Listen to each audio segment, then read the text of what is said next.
చిన్నపిల్లలకి పాలు ఇవ్వటం కానీ, పెద్దవాళ్ళకి వృద్ధులకి షెల్టర్స్ ఇవ్వటం కానీ, ఆడవాళ్ళకి కుటుంబ సభ్యులకి భోజనాలు ఏర్పాటు చేయడం మనం కళ్ళారా చూసాం. కానీ నిన్న ఫుల్ డే జనాలు ఎండల్లో రోడ్ల మీద పార్కుల దగ్గర కూర్చొని ఉంటే మంచినీళ్ళు ఇచ్చేవాళ్ళు లేడు, చిన్నపిల్లలకి పాలు ఇచ్చేవాళ్ళు లేరు, ముసలోళ్ళకి షెల్టర్స్ లేదు, భోజనాలు లేదు. అంటే ఎంత నిర్లక్ష్యం ప్రజలంటే, భక్తులంటే అనేది ఇక్కడ మనం గమనించాలి. నిన్న జరిగింది ఏదో ప్రమాదశాత్తు జరిగింది కాదు, ఇది ప్రభుత్వం చేసిన హత్యలు. ఎందుకంటే చంద్రబాబు నాయుడు గారి నిర్లక్ష్యం, ఆయన నియమించిన టీటీడీ పాలక వర్గం, అలాగే దేవాదాయ శాఖ మంత్రి, అలాగే డిప్యూటీ సీఎం, అలాగే హోంమంత్రి, వీళ్ళందరి నిర్లక్ష్యం వల్లే ఇది జరిగింది. కాబట్టి వీళ్ళందరి మీద కేసులు, అంటే క్రిమినల్ కేసుల్ని ఫైల్ చేయాలని కూడా మేము డిమాండ్ చేస్తున్నాం. ఎందుకంటే మొన్నే మనం చూసాం, తెలంగాణలో ఒక సినిమా ఫ్యాన్ షోకి అల్లు అర్జున్ గారు వస్తే ఆయనకి సంబంధం లేకుండా తోపులాట జరిగినప్పుడు అక్కడ ఒక మహిళ చనిపోతే అల్లు అర్జున్ గారి మీద 105 BNS పెట్టడం జరిగింది. మరి అలాంటప్పుడు ఇక్కడ ప్రతి సంవత్సరం లక్షలాది మంది వస్తారని తెలిసి వాళ్ళకి సేఫ్టీ కల్పించి, వాళ్ళకి అన్ని సౌకర్యాలు అందించి, వాళ్ళకి టికెట్లు ఇవ్వడానికి క్యూలో ఏర్పాట్లు చేయాల్సిన బాధ్యత ఉన్న చంద్రబాబు నాయుడు గారి నుంచి, టీటీడీ చైర్మన్, పాలక మండలి నుంచి కింద స్థాయి ఎస్పీ వరకు మరి అందరూ బాధ్యత వహించాలి కదా. కానీ ఈరోజు ఎంత దురదృష్టం అంటే, ఇది పద్మావతి పార్క్లో 5 మంది చనిపోయిన ఆ ప్లేస్లో జరిగిన FIR.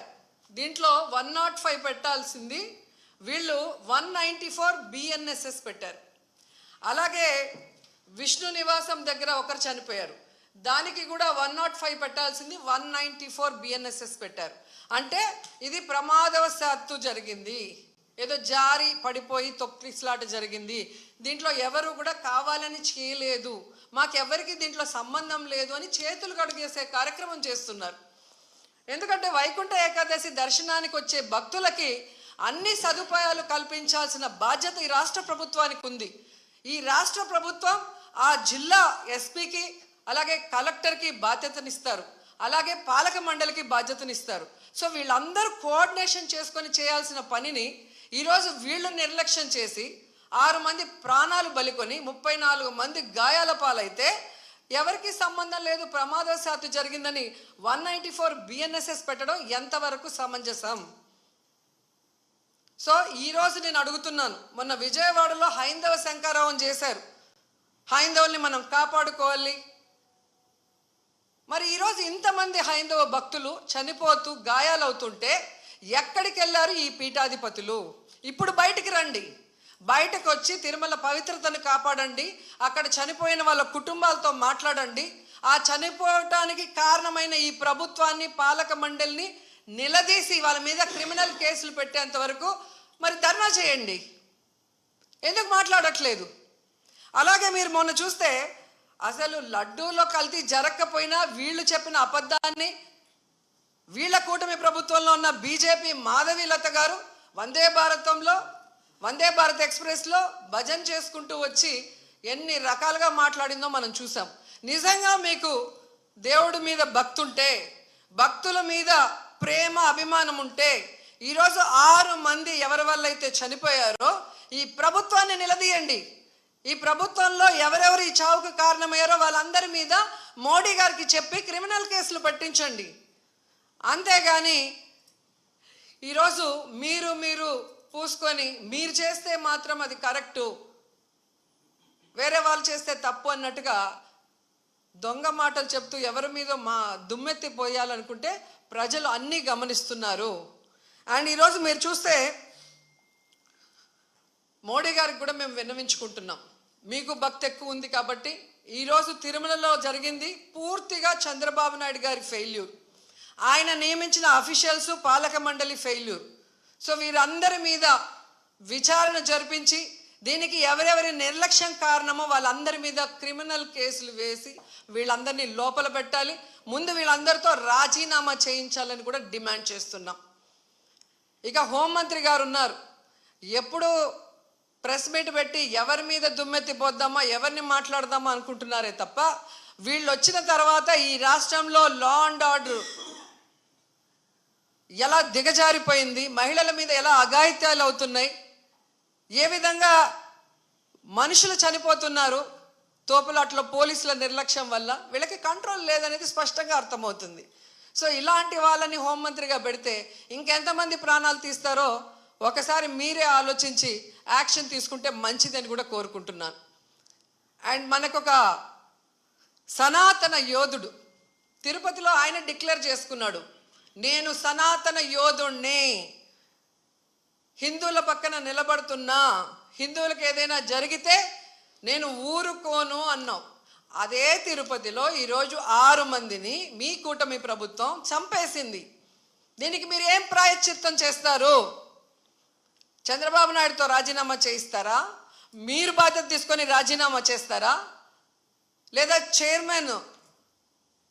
టీటీడీ చైర్మన్తో రాజీనామా చేయిస్తారా? హోంమంత్రితో రాజీనామా చేయిస్తారా? లేదా అందరూ కలిసి కట్టగట్టుకొని రాజీనామా చేస్తారా? మీ అందరి ఫెయిల్యూరే కదా ఇది. నిజమైన సనాతన యోధుడివైతే ఇప్పుడు రా, వచ్చి మీ ప్రభుత్వంలో ఎవరెవరి నిర్లక్ష్యం వల్ల ఇది జరిగిందో వారందరి మీద క్రిమినల్ కేసులు పెట్టించుకోండి. అంతేగాని ప్రమాదవశాత్తు జరిగిందని 194 BNSS పెట్టేసి చేతులు దులిపేసుకోవాలంటే మాత్రం వదిలే ప్రసక్తే లేదు అని కూడా ఈ సందర్భంగా తెలియజేసుకుంటున్నా.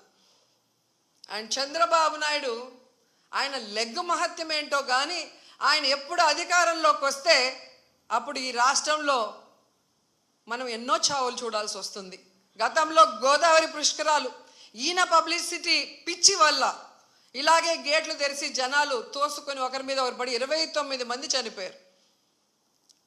మొన్న ముఖ్యమంత్రి అయిన వెంటనే ఈయన నిర్లక్ష్యం వల్ల, ఈయన వైఫల్యం వల్ల దాదాపుగా విజయవాడ వరదల్లో 60 మందికి పైగా చనిపోయారు.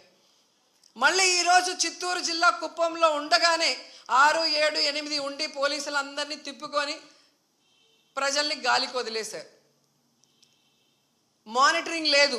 ఎన్ని లక్షల మంది వస్తున్నారు, వీళ్ళకి ఏం సదుపాయాలు చేశారు, వీళ్ళకి ఎలా టోకన్స్ ఇస్తున్నారు, ఎక్కడ క్యూ లైన్స్ ఇచ్చారు అనేది ముఖ్యమంత్రి పట్టించుకోడు, చైర్మన్ పట్టించుకోడు, ఎస్పీ, కలెక్టరు, అలాగే ఎండోమెంట్ మినిస్టర్ ఎవరు పట్టించుకోరు. బాగా జరిగితేమో మా గొప్పతనం 30 years ఇండస్ట్రీ, 40 years ఇండస్ట్రీ అని గొప్పలు చెప్పుకుంటారు. లేదు అంటే గత ప్రభుత్వ వైఫల్యం లేదా అఫీషియల్స్ వైఫల్యం అని ఎప్పుడు ఎవరో ఒకరి మీద దుమ్మెత్తి తప్పించుకోవాలన్న ప్రయత్నం చేస్తున్నారు. ఇది సీరియస్గా తీసుకోవాల్సిన ఇష్యూ.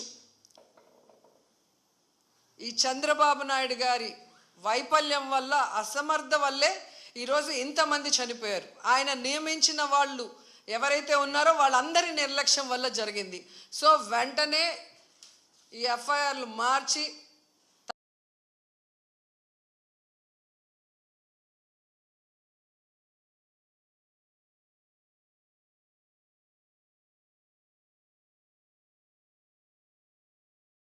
తప్పు చేసిన వాళ్ళ మీద క్రిమినల్ కేసులు పెట్టాలి.